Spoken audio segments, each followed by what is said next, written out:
महिलाएं अकेली व्यवसाय करती, कहीं भी नौकरी के लिए इधर आजू बाजू जाना पड़ता है, तो फिर उनको अकेले वो मतलब सेल्फ डिफेंस के लिए उनको कुछ तो शस्त्र सिखाना चाहिए ना, ताकि उनकी आत्मरक्षा हो सके। अकेले कहीं भी जाए तो उनको डर ना लगे। हम भी हैं, हमारे भी 8-10 मंदिर है, हमें भी बाहर जाना पड़ता था। हमने ये सोचा महिलाओं के लिए पहले महिलाओं को ये चीज़ सिखाई जाए और उनको बाहर निकलने के लिए निडर होवे वो, इसलिए हमने ये चीज़ की। और 1 सितंबर से 5 सितंबर तक हमने आयोजन रखा, तलवार लठ वगैरह चलाना, चक्र चलाना, और खुद मतलब सेल्फ कोई भी काम कर सके आराम से। और इसके लिए हमने गौरीशंकर जी वसीठा जी को बोला था, उन्होंने अपना समय दिया, उनका बहुत बहुत आभार, बहुत बहुत साधुवाद। अभी हमने केवल महिलाओं का रखा था, लेकिन इसमें क्या बड़े बच्चे सभी आए थे और बड़े उत्साहित होकर और वो भाग लिया उन्होंने, और हमें भी अच्छा लगा।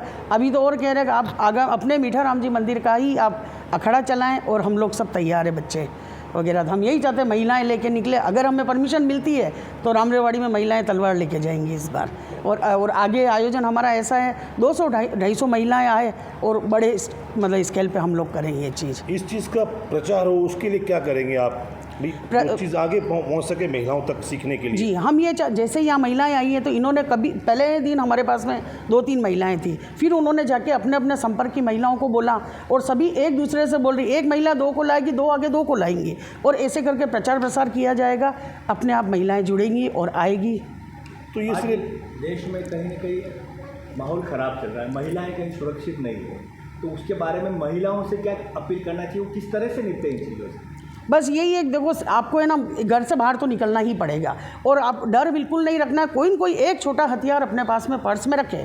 हमने एक छोटी स्टिक भी बताई है उनको, ताकि उस स्टिक रखे, लठ रखे, ऐसी कोई चीज़ रखे और आराम से वो निकले, बिल्कुल डर ना रहे। और डर के अगर अंदर बैठ गए तो वो कुछ नहीं कर पाएंगे, इसलिए उनको डर तो भगाना पड़ेगा एक बार, और घर के बाहर आना पड़ेगा।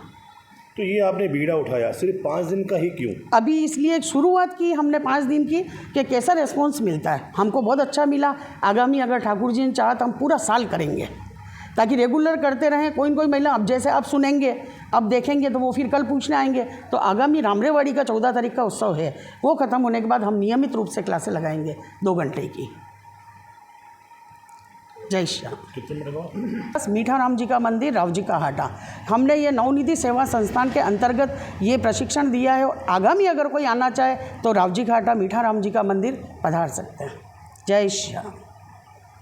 राम, जय सिया राम।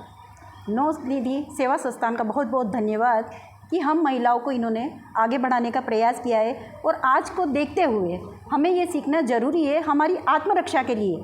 मैं डेली विद्यालय जाती हूँ, और विद्यालय से सीधा मैं इधर ही आती हूँ, और यहाँ आकर के मैं प्रशिक्षण लेती हूँ, और मुझे काफ़ी अच्छा लगा। जैसा कि महाराज जी ने बताया कि फर्स्ट दिन तो 1-2 महिला थी, लेकिन धीरे धीरे हमारा कुनबा बढ़ता गया। तो यदा यदा ही धर्मस्य ग्लानिर्भवति भारत अभ्युत्थानम् अधर्मस्य तदात्मानं सृजामि। तो क्या है कि हमारी रक्षा के लिए हमें ये करना ही है, हम अपनी सुरक्षा के लिए ये सीख रहे हैं। धन्यवाद। आपने जो शिक्षा यहाँ प्राप्त की है, तो क्या भविष्य में आगे आप और महिलाओं को या बच्चों को सिखाएंगी या क्या करेंगी? जी, मैं बिल्कुल सिखाऊंगी। मैं स्कूल से हूँ तो मैं ये कोशिश करूँगी कि मेरी विद्यालय की छात्राओं को भी मैं इसके लिए प्रोत्साहित करूँ, उनको आगे बढ़ाने का प्रयास करूँ। ठीक लगता है, क्या सोचते हैं? नहीं, बिल्कुल सही बात है। इसीलिए तो हम लोगों ने भी यही कदम उठाया, क्योंकि प्रशासन भी अपना सहयोग नहीं करता। आज देखिए मंदिरों में शास्त्र है, पर शस्त्र रखने के लिए परमिशन नहीं देते। मैंने 2015 से अपनी खुद की मैंने एप्लीकेशन लगा रखी है, यहाँ फॉर्म भर रखा है, 3 बार फॉर्म भरा। मैंने 17 में आखिरी फॉर्म भरा है, लेकिन मुझे आज दिन तक कोई रिवॉल्वर का लाइसेंस नहीं मिला। जब हमारे पास में प्रॉपर्टी इतनी है कि जैसे राजसमंद भी है, हमारे चित्तौड़ भी है, हमें सब जगह जाना पड़ता है, वृंदावन भी है, चारों तरफ हमारे मंदिर हैं। अब हम अकेले हैं, गुरुजी हम की उम्र हो चुकी है, जाते हम ही, लेकिन अगर हमारे पास कोई शस्त्र नहीं है तो हम कैसे जाएंगे? शास्त्रों से काम नहीं चलता, जहाँ शास्त्र होते हैं वहाँ शस्त्र भी होना जरूरी है। तो हमने ये सोचा, वो नहीं दे रहे, कोई बात नहीं, हमारे पास लठ आ जाएगा, चक्र चलाएंगे, लठ चलाएंगे, तब तक ही बहुत, और क्या, इसलिए बहुत जरूरी है। एक साधु, एक सन्यासी, एक मंत्र का काम होता है देश में शिक्षा देना। समाज को अच्छा बनाना, मजबूत बनाना। लेकिन आज ऐसी नौबत आ गई कि हमारे देश के हालात ऐसे हो गए कि आज हमें मजबूर होने के शस्त्र की ओर बढ़ना पड़ेगा। बिल्कुल करना पड़ेगा। वैसे है ना, ये आज की नहीं है, ये परंपरागत है।